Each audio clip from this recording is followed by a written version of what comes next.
Hey everyone, welcome back to my channel, or welcome if you are new here. My name is Alex. I'm a second-year law student in Texas, and I vlog all about my law school journey and my day-to-day life. For today's video, I thought I'd show you guys how I study for my law school exams. I am in my second semester of my second year, so I do only have 1 year left after I'm done with this semester, so I figured it was a perfect time for me to show you how I've updated my studying routine and my studying methods and my thoughts on certain things that I do now, which I didn't do before. So I hope you guys stick around and make sure you guys subscribe if you guys enjoy this video. So one thing I have found extremely helpful is flowcharts and just any type of chart, especially in certain classes that things depend upon other things. And when I show you some examples, you guys will understand what I'm talking about. But flowcharts don't work for all classes or every class, but they are super helpful. So I'm going to show you really quickly how I do that. So the first thing I want to talk about is charts. So as you can see here, for civil procedure, I used a lot of these charts just because things depend on certain things. So as you can see here, the arrows are pointing me to where I should go.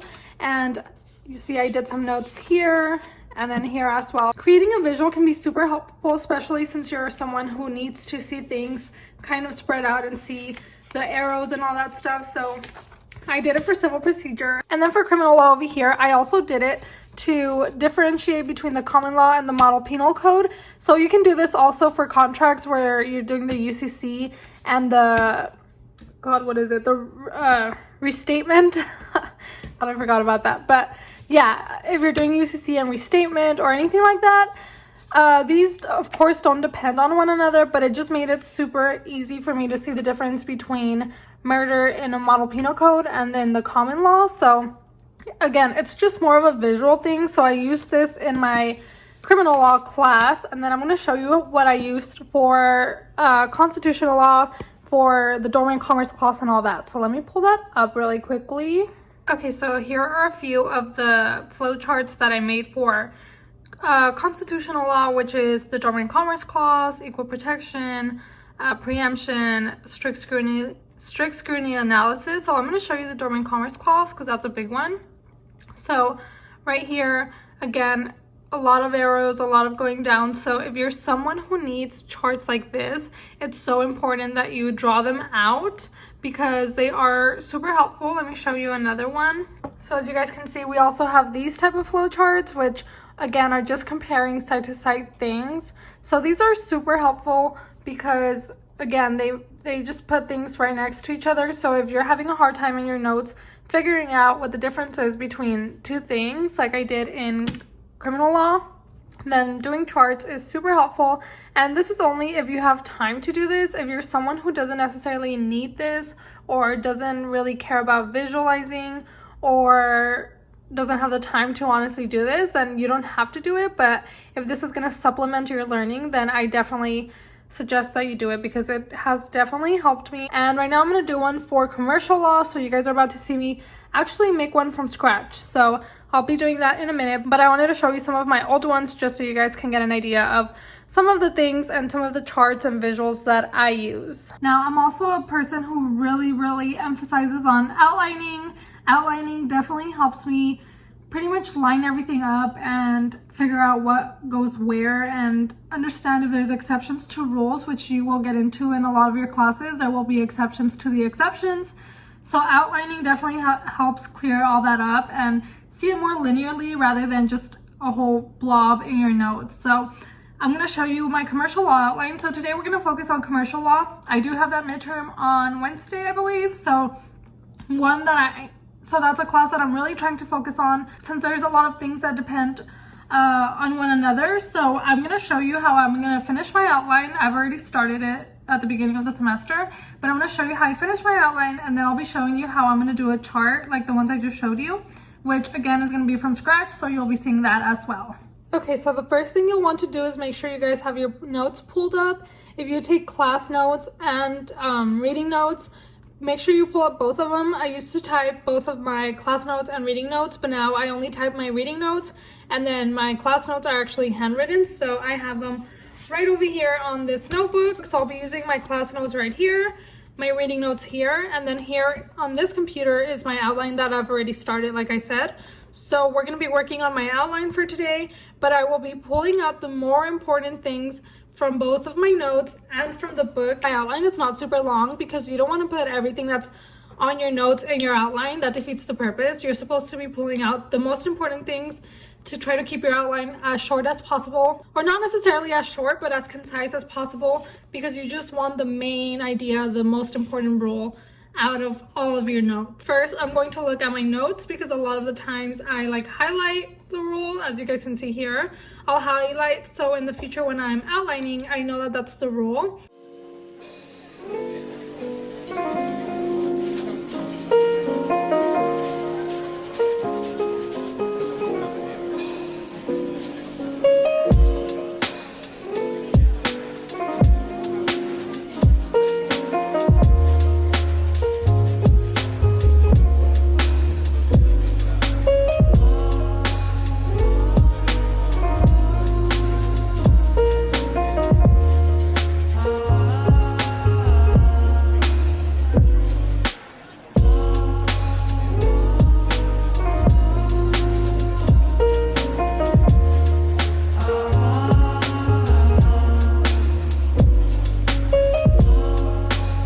Another thing is that for your outlines, it's your own personal outline, so you can abbreviate and do whatever you want, because as long as you understand, you'll be fine. So as you guys can see on my outline here, I abbreviated buyer in the ordinary course of business as BIOCOB, or security interest as SI, just stuff like that, because I know what it means, and as long as you know what it means, then you'll be fine. Okay, so I haven't finished my outline, but I do have majority of it done. I just need a few things, but I am going to start working on this chart that I've made over here.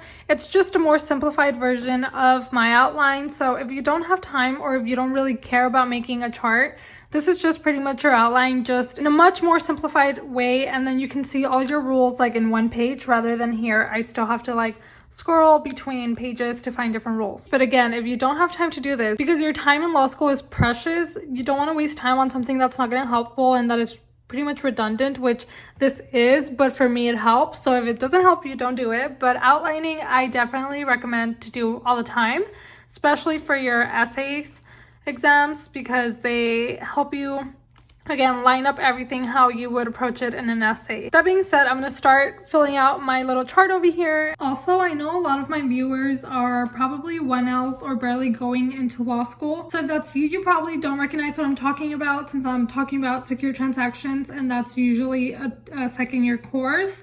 But you will come across it. And again, I've done this for criminal law, constitutional law, which most schools do their first year. I did this for civil procedure. So if you've taken civil procedure, you know how messy it can all get. So this was super helpful. If you're barely going to be a 1L, I definitely recommend trying that out.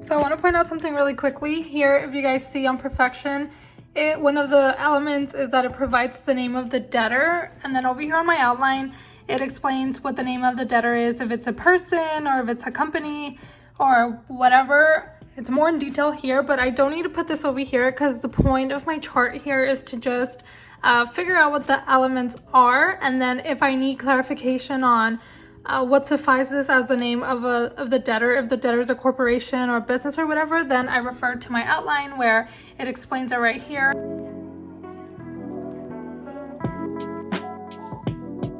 Okay, so as you guys can see, I have my little chart over here, my notes. I do have some flashcards that I made throughout the semester, so I have that. And then on my sticky note, I'm just writing some things that I'm gonna reach out to the professor about, since we do still have some office hours we can attend during this week, and the midterm's not till Wednesday, so I can go on Monday to some office hours. I will be doing some practice problems on Quimby, which I'll show you, or I'll put here on the screen in a minute.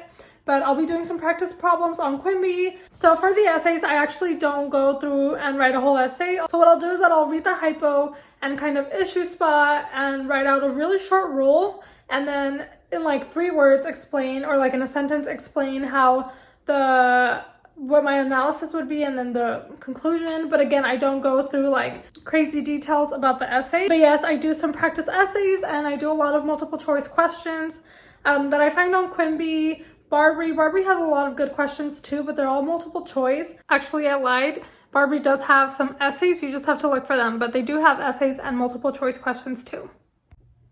As far as my outlines, if you've seen my other videos, you would know that I try to do the major titles or the big Roman numerals as the major concepts of the course. So for this, it's whatever I put up here on these. Again, you guys might not know what I'm talking about if you haven't taken the course, but for example, for civil procedure, like personal jurisdiction would be a large title.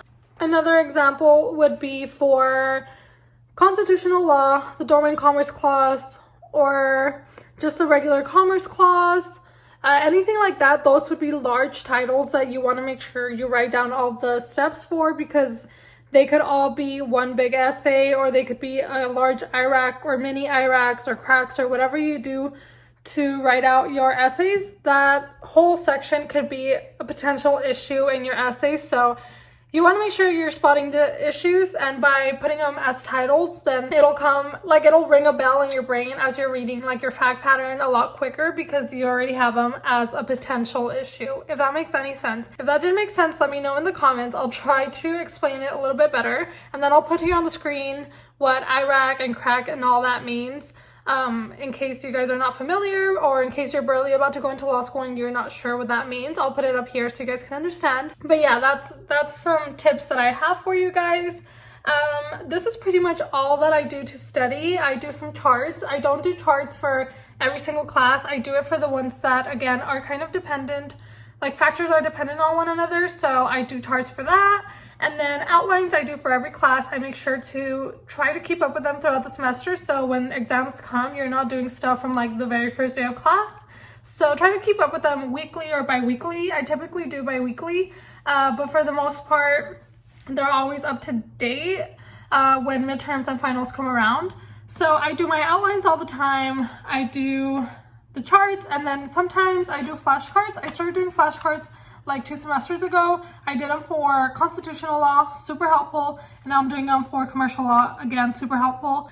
Yeah, that's pretty much what I do. I use flashcards, my notes, charts, outlines, whatever you guys need. Use supplements. I will list a few supplements in the description box, like E&E or Glanins. Again, Quimby, Barbary are great online supplements that can help you. Your professors could also give you some examples of some of their previous exams if they have them available to students. That's pretty much all I have for you guys. I know this was a super short video, but it's just showing you kind of how I organize my outline and my charts and what supplements and resources I use to study. Now I am going to study right now, so that's all I'm going to talk about for today. If you guys have any questions, make sure you guys leave a comment down below. I love talking to you guys and answering all your guys' questions, so leave it in the comment down below. So yeah, this is just what works for me. Again, this might not work for you. Not everything I do will work for everyone, so just keep that in mind, but that's just what's been working for me, and so far I've been doing really well. So I do recommend you guys try some of these methods out and see what works best for you. But thank you guys so much for watching. I hope you guys enjoyed today's video. Remember to subscribe and like this video if you guys enjoyed it. I'll see you guys next time.